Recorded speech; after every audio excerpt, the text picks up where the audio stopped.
అందరికీ నమస్తే అండి. విజయ్ తమిళనాడులో అగ్రనటుడు. దాదాపుగా 30 ఏళ్ల నుంచి కూడా ఒకవైపు రజనీకాంత్ మంచి మాస్ ఇమేజ్తో విపరీతమైన కలెక్షన్స్తో టాప్ హీరోగా ఉండగా, కమల్ హాసన్, అజిత్ లాంటి హీరోలు కూడా ఉన్నప్పటికీ విజయ్ వారి సమయంలోనే వచ్చి వారికంటే ఎక్కువ రెమ్యూనరేషను, వారికంటే ఎక్కువ కలెక్షన్లు పొందిన నటుడుగా, అగ్రనటుడుగా మాస్లోకి విపరీతంగా వెళ్ళాడు విజయ్. అండ్ పవన్ కళ్యాణ్ కూడా ఆంధ్రప్రదేశ్లో తెలుగులో అగ్రనటుడు. సో చిరంజీవి, బాలకృష్ణ, వెంకటేష్, నాగార్జున లాంటి సీనియర్లు ఉన్నప్పటికీ మహేష్ బాబు, పవన్ కళ్యాణ్, జూనియర్ ఎన్టీఆర్, ప్రభాస్, రామ్ చరణ్, అల్లు అర్జున్ లాంటి నెక్స్ట్ తరం వచ్చినప్పటికీ పవన్ కళ్యాణ్ గారి ఇమేజ్ వేరు, ఆయనకు వచ్చే కలెక్షన్స్ వేరు, ఆయన కొట్టిన హిట్లు వేరు, ఆయన రేంజ్ వేరు, ఆయన ఫ్యాన్ బేస్ వేరు. సో అక్కడ తమిళనాడులో విజయ్కి ఏ పార్టీ ఎంత స్థాయి క్రేజ్ ఉందో అంతకు మించిన క్రేజే ఒక రకంగా పవన్ కళ్యాణ్కి ఉంది అనేది చెప్పుకోవాలి. హిట్టు ఫ్లాప్కి సంబంధం లేకుండా ఎగబడి చూస్తారు సినిమాలు. అయితే ఇద్దరు రాజకీయాల్లోకి వచ్చారు. తాను పోటీ చేసిన తొలి ఎన్నికల్లో, అంటే పార్టీ పెట్టిన తర్వాత 2014లో పవన్ కళ్యాణ్ పోటీ చేయలేదులే.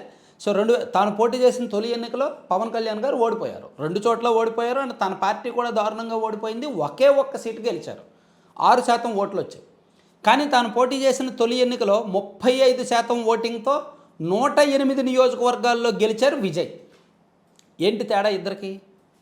విజయ్ గెలుపు సీక్రెట్ ఏంటి? పవన్ కళ్యాణ్ ఎక్కడ ఫెయిల్ అయ్యారు? ఒకే ఒక్కటి, సింపుల్. ఇద్దరికీ కూడా లక్షలాది మంది అభిమానులు ఉన్నారు. విజయ్ తన అభిమానుల్ని రాజకీయంగా కార్యకర్తలుగా మలుచుకోవడంలో సక్సెస్ అయ్యారు. వాళ్ళకి ఒక కార్యాచరణ సిద్ధం చేసి 10 ఏళ్లకు ముందే వాళ్ళని తన కార్యకర్తలుగా తయారు చేసి, తన ఐడియాలజీ మ్యాచ్ చేసి వాళ్ళనే నాయకులుగా తయారు చేశారు కొంతమందిని, కార్యకర్తలుగా తయారు చేశారు కొంతమందిని. తన పొలిటికల్ ఐడియాలజీ పంప్ చేసి వాళ్ళని పోలింగ్ బూత్ ఏజెంట్లుగా అండ్ కార్యకర్తలుగా మలుచుకోవడంలో సక్సెస్ అయ్యారు ఆ లక్షలాది మందిని. కానీ ఇక్కడ పవన్ కళ్యాణ్ గారు ఆ లక్షలాది మందిని అలా మలుచుకోవడంలో ఫెయిల్ అయ్యారు. పవన్ కళ్యాణ్ గారి స్పీచ్ సినిమాటిక్గా ఉంటుంది, ఆవేశం ఉంటుంది, ఉగ్రరూపం ఉంటుంది, విపరీతమైన విమర్శలు ఉంటాయి, దూకుడు ఉంటాయి, అన్నీ ఉంటాయి. సిద్ధాంతాలు తక్కువ ఉంటాయి. జనసేన పార్టీ సిద్ధాంతాలు పేపర్ మీద అద్భుతంగా ఉంటాయి. జనసేన పార్టీ సిద్ధాంతాల్లో నేను ఎక్కడ కనెక్ట్ అయ్యానంటే, స్టార్టింగ్లో పార్టీ పెట్టిన కొత్తలో కులాలు మతాలకు సంబంధం లేని రాజకీయం అని, అలాగే 25 కేజీల బియ్యం కాదు 25 ఏళ్ల భవిష్యత్తు కావాలి అని ఒక 7-8 సిద్ధాంతాలు పెట్టారు పార్టీ పెట్టిన కొత్తలో. అరే భలే సిద్ధాంతాలు బాగున్నాయి అని చాలామంది కనెక్ట్ అయ్యారు. కానీ క్రమేణా పవన్ కళ్యాణ్ గారి స్పీచ్లో సినిమాటిక్ డైలాగులు, విపరీతమైన అరుపులు, కేకలు, వార్నింగులు ఇవి ఎక్కువ ఉన్నాయి. విజయ్ స్పీచ్ మీరు వినండి, ఎక్కడ కూడా అరుపులు, కేకలు, వార్నింగులు లేవు. తన సిద్ధాంతాలు ఏమిటో తను చెప్పాడు. తను ఏ భావజాలంతో వచ్చింది చెప్పారు. ఇక్కడ పవన్ కళ్యాణ్ గారు కూడా చెప్పారు, తన భావజాలం ఏంటో చెప్పారు. చెగువేరా అన్నారు. ఆ చెగువేరా కాస్త మరోవైపు టర్న్ అయింది. ప్యూర్ చెగువేరా భావజాలం అయితే అతను బీజేపీకి కనెక్ట్ అవ్వరు. కమ్యూనిజం భావజాలంతో ఉండాలి. కమ్యూనిజం భావజాలానికి, బీజేపీ భావజాలానికి బద్ధ వ్యతిరేకం. కానీ పవన్ కళ్యాణ్ గారు స్టార్టింగ్లో కమ్యూనిజం భావజాలం ఉన్నది కాస్త బీజేపీ వైపు తిరిగారు కదా. కానీ విజయ్ ఒకే భావజాలంతో ఉన్నారు. ఒక రకంగా అది కమ్యూనిజం భావజాలమే అనుకోవచ్చు.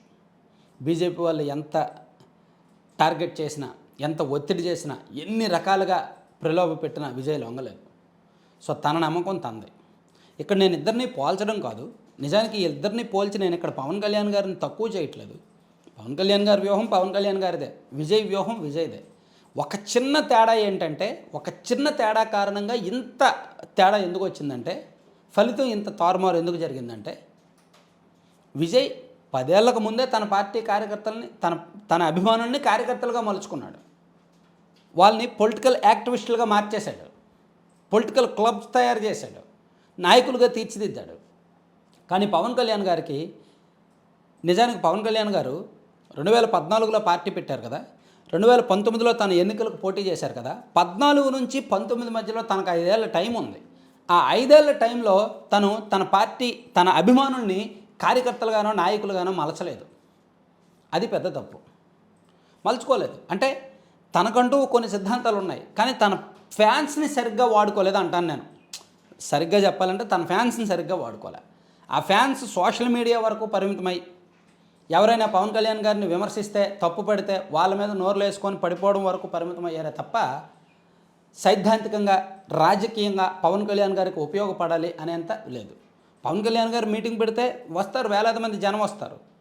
విజయ్ మీటింగ్ పెట్టినా వేలాది మంది జనం వచ్చారు. కానీ అక్కడ ఓట్లు వచ్చాయి, ఇక్కడ ఓట్లు రాలేదు. కారణం ఏమిటి? కేవలం అభిమానుల్ని వాడుకోవడంలో విజయ్ సక్సెస్ అయ్యారు, పవన్ కళ్యాణ్ గారు ఫెయిల్ అయ్యారు. ఈ ఒక్కటి ప్రధాన తేడా అంటాను నేను. సో ఇప్పటికీ కూడా పవన్ కళ్యాణ్ గారికి అవకాశం ఉంది. పవన్ కళ్యాణ్ గారు ఇప్పుడు ప్రస్తుతం టీడీపీతో పొత్తులో ఉన్నారు. ఇంకా భవిష్యత్తులో కూడా పొత్తులోనే ఉంటాను అని ఇప్పటికీ తన అభిమానుల్ని నాయకులుగా, కార్యకర్తలుగా పూర్తి స్థాయిలో మలుచుకోవడం లేదు. ఆ సినిమాటిక్గా ఆ ఎమోషనల్ షార్ట్ ఎమోషన్స్లోనే ఉంచేస్తున్నారు.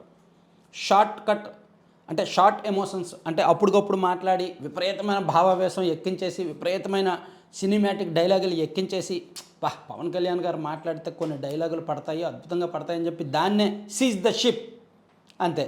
ఆ డైలాగ్ ఒక 3-4 నెలల పాటు హల్చల్ చేస్తుంది. అటువంటి డైలాగులు వస్తాయి, బాగానే ఉంటుంది అటువంటి డైలాగులు. కానీ వాళ్ళు సోషల్ మీడియాలో ట్రెండ్ చేసే వరకు బాగుంటుంది. అది కాదు కావాల్సింది. పవన్ కళ్యాణ్ గారి లక్షలాది అభిమానులు కార్యకర్తలుగా మారాలి, నాయకులుగా మారాలి, రేపు పొద్దున్న శాసనసభ్యులుగా ఎదగాలి. అప్పుడు ఒక సెపరేట్ ఐడియాలజీతో ఒక సెపరేట్ పొలిటికల్ ట్రెండ్ సెట్ చేసిన వాళ్ళగా పవన్ కళ్యాణ్ గారు నిలుస్తారు. కానీ ఎందుకో మరి జనసేన పార్టీలో నాకు అది కనిపించట్లా. అది పెద్ద లోపంగా కనిపిస్తుంది. ఈ వీడియో చేసినందుకు పవన్ కళ్యాణ్ గారు ఫ్యాన్స్ నన్ను తిట్టిపోయొచ్చు, విపరీతంగా కింద కామెంట్లు చేయొచ్చు. ఎందుకంటే వారు అక్కడితో ఆగిపోతారు. నేను చెప్పిన దానిలో చెడు వాళ్ళు ఎతుకుతారు తప్ప ఓవరాల్గా నేను చెప్పింది మంచికే అనేది మాత్రం అర్థం చేసుకోరు. అది జనసేన పార్టీలో ప్రధానమైన మైనస్. Thank you.